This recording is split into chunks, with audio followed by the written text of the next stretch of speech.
రాచపీనుగు ఒంటరిగా పోదని ఒక సామెత. అంటే ఒకళ్ళు చచ్చిపోతే, ఓ రాజుగారు చచ్చిపోతే బంట్లు అందరూ కూడా చావాలి అనేటటువంటి ఆ రోజుల్లో వచ్చినటువంటి ఒక మొరటు సామెత.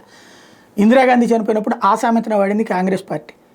అనేక మంది సిక్కులను ఊచకోత కోశారు, మెళ్ళో టైర్లు వేసి తగలబెట్టేశారు బతికొండగానే.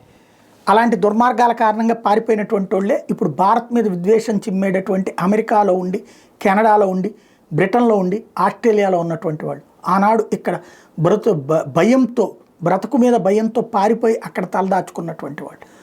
అందుకని వాళ్ళు ఖలిస్తానీ ప్రత్యేక దేశం ఇట్లాంటి మాట్లాడుతుండే. దీనికి అంతటి కారణమైంది ఆనాడు ఇందిరాగాంధీ హత్య అయితే, సజ్జన్ కుమార్ ఆనాడు ఢిల్లీకి సంబంధించినటువంటి నాయకుడు, కేంద్ర మంత్రిగా కూడా చేశాడు.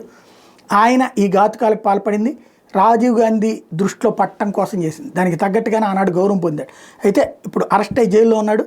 ఇతనికి ఇప్పుడు సిక్కు వ్యతిరేక అల్లర్ల కేసులో అతను దోషే అని తేల్చింది, అతను తప్పు చేశాడని తేల్చింది న్యాయస్థానం. సజీవ దహనం చేసినటువంటి తండ్రి కొడుకులు సజీవ దహనం చేసినటువంటి కేసులో రౌసోని కోర్టు దోషిగా తేల్చి స్పెషల్ జడ్జి కావేరీ బవేజీ బుధవారం తీర్పు వెల్లడించారు. గత ఏడాది నవంబర్ 8వ తేదీని ఈ కేసు మీద వాదోపవాదాలను జడ్జి ఆనాడు తీర్పును రిజర్వ్ బుధవారం తీర్పు వెలువరించారు. ఫిబ్రవరి 18 శిక్షాకాలాన్ని ఖరారు చేసే అవకాశం ఉంది. కేసులో సజ్జన్ కనిష్టంగా యావజ్జీవ కారాగార శిక్ష లేదంటే గరిష్టంగా మరణశిక్ష పడే వీలుంది.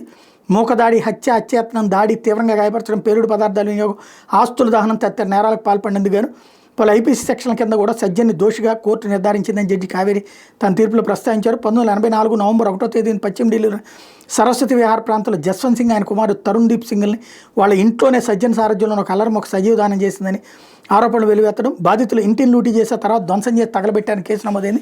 ఈ దాడిలో జస్వంత్ భార్య సహా కుటుంబ సభ్యులు, బంధువులు తీవ్రంగా గాయపడ్డారు. ఇనప కడ్డీలు, లాఠీలు, ఇటకలు, పేలుడు పదార్థాలతో ముందస్తు ప్రణాళికతో చేసిన దాడిది. తన భర్తను కుమారుని చంపిన వ్యక్తి ముఖాన్ని ఆ ఇల్లాల జీవితంలో మర్చిపోదు, ఎన్నాళ్ళైనా గుర్తుపట్టగలదని జడ్జి చెప్పారు. ఉదంతం జరిగిన దాదాపు 2 నెలల తర్వాత ఆమె సజ్జన్ పేరుని కేసులో ప్రస్తావించారని సజ్జన్ తరపున లాయర్ల వాదనలు జడ్జి తోసిపుచ్చారు.